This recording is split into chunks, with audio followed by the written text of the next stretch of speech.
What's going on, everyone? My name is Carlos, and today we're going to Virginia.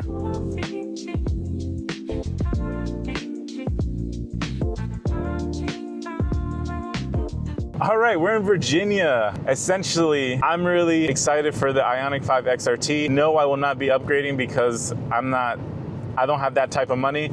I'm still paying off this car, and I will be for probably the next 4 or 5 years. So definitely not upgrading, but it just got me thinking, you know, I really like the idea of like a rugged SUV or outdoor SUV that can go off trail, right? So while I'm waiting for an XRT to go in my dealership so I can contact them and test drive it, I decided, hey, let's look up Rivian. But if you're gonna ask me, am I gonna buy a Rivian or do I plan on buying a Rivian? The answer is no, because that thing is so expensive, way out of my tax bracket. There's no way I would ever afford a Rivian. So I went on their website, I was like, hey, this is where I live.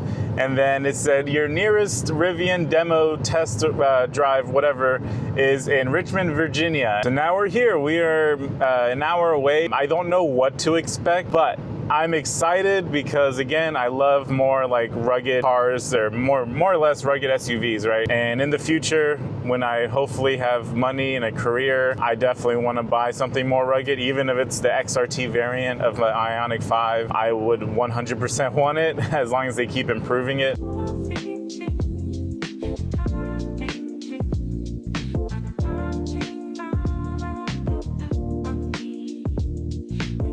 All right, I am here at Rivian, and this is the R1S that they let me test drive.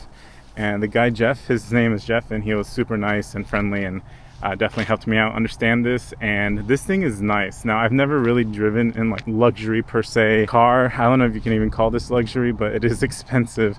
But it is so nice and very tall. I love the outside. Most people are like mixed about it. I just like the headlights and everything. These tires are humongous. Going in, actually, funny enough, the door handles are just like the Ioniq 5. Going in, it feels like you're in a whole different world. It is kind of crazy. You have a touchscreen down there.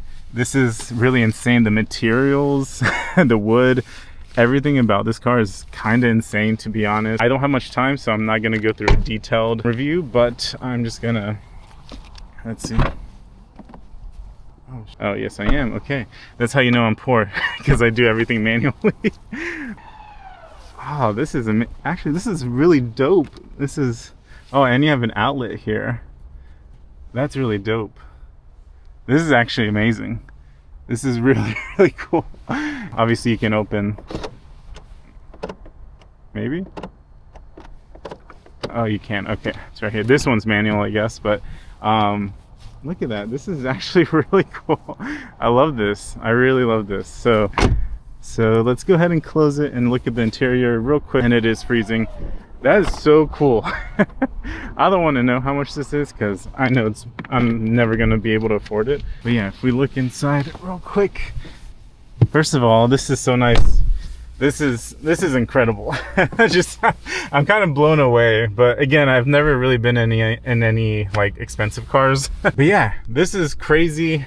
I am in love with pretty much the screen, the software, the door handle. I actually really enjoy. It's just the button, and that's it. So I really like the door handle. I think this is probably amazing, but I think most people are like, well, what happens if this is like jammed and you need to get out? So I'm sure there's like an emergency lock somewhere, unlock somewhere. Is it this? Yep, it is this. So it's a little, ow, it hurts. But yeah, so I guess this is your emergency way of opening it, but the button is really cool. And we have a glass roof, and he gave me instructions to go to Guitar Center, but most likely I'm just gonna drive down the road towards there and then just come back. And this is the key, by the way, that he gave me. Obviously you can have the car key on your phone, and you have a lot of space here. Not sure how I feel about it. I personally like the Ioniq 5 where it's just clear, but I guess, you know, this is fine too, I guess. The software is where I'm most impressed compared to the Ioniq 5. This is like amazing here. My hands are like frozen, by the way. But let's just take a look. Like, look at this GPS. Look how smooth it is. It's amazing. Hyundai, are you watching? I need Hyundai to watch this, please. But look, so smooth, just like your, you know, iPhone, iPad, tablet, Samsung.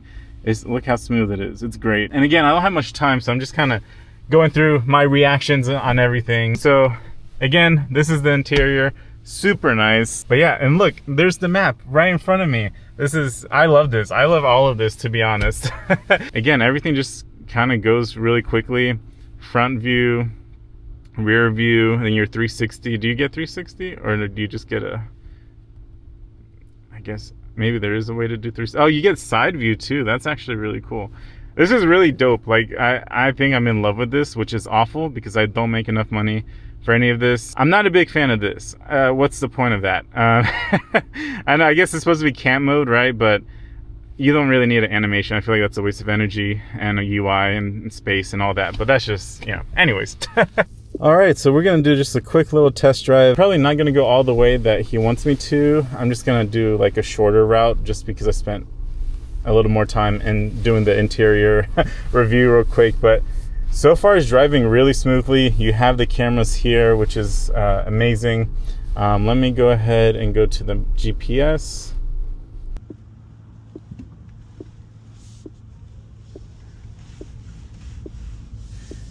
Now, since this is not my daily driver, I don't know how I feel. I need to be a little more aware of like how big this car is, because this is a big boy. This is humongous compared to like the Ioniq 5. But yeah, so far this car is driving really smooth. All right, I found one thing I don't like. I don't like the stocks, the turning stocks. I don't like that it goes back to reverting to the original. Oh wow, okay, yeah, this is a big heap of metal here, but it drives really smooth. I really enjoy it. I think I'm more loving the interior and exterior of this car than I am the drive itself, because I'm kind of used to driving an Ioniq 5. Like I'm already used to the whole EV thing, right? So it's not like I'm super surprised, like, whoa, you know, this is so quiet and smooth. Like, my car's already quiet and smooth. I think I'm more in love with the interior and the software. Now, something I'm not a big fan of is the touchscreen. I'm already missing my buttons.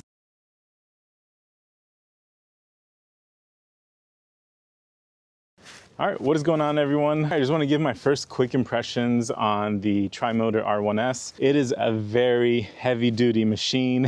That's what I can say. That's the first thing I want to say. It felt really, really heavy. And I guess since I'm more used to the mid-size or crossover type vehicle like the Ioniq 5, which it's a little bit lighter, driving the R1S, it really felt like a big, heavy-duty machine. That the suspension is amazing, and it went over potholes like it was nothing. Like, I didn't feel anything at all, and it was great. I loved how much room it had in the back. I loved the software, the UI design, everything was great. So I really had a good time. The luxury of this type of car, like everything felt super nice, super modern. It felt like HGTV, like custom made the interior of the car, because it was just super, super nice. You know, I only had maybe like 20-30 minutes with the car, so I couldn't really get too deep into all the menus, all the settings, all the different features. I'm sure there's a ton. You know, I watch other people's videos all the time, and it's just, there's so much you can do with the car. Now, I feel like it would be unfair if I try to compare it to the Ioniq 5, because the Ioniq 5, it's just way too different, two completely different things. But yeah, overall, it was a really fun car to drive, and I can definitely see why people fall in love with it. I can definitely see why people love Rivian and why they're succeeding. I don't think I'll be getting one anytime soon. I don't even make anywhere near that much money. And on top of that, I do feel like it's overkill for my necessities. So yeah, I feel like it doesn't fit my necessities or my lifestyle, but oh, Lisa wants to say hi. Let's say hi real quick. Hi, Lisa. Would you like a Rivian R1S? You're right. Let's stick with the Ioniq 5 for now. But yeah, so that's pretty much like my first quick impressions. Again, it was a very short, like, you know, time with the car, so it's not like I can give you like all the deets, but I did really enjoy it. I hope they continue to grow, and I hope they follow their plans with making more of affordable Rivian. Kind of go from there and see what happens. But yeah, thanks again for watching. Lisa's trying to play ball here. Here's the ball.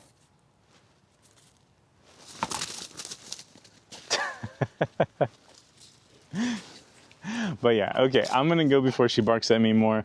I'll catch you guys in the next video. Thank you so much for watching. And if you have a Rivian, let me know how you like it, how you're loving it. And with all that said, I'll catch you guys later. Peace. Say bye. Say bye. Bye.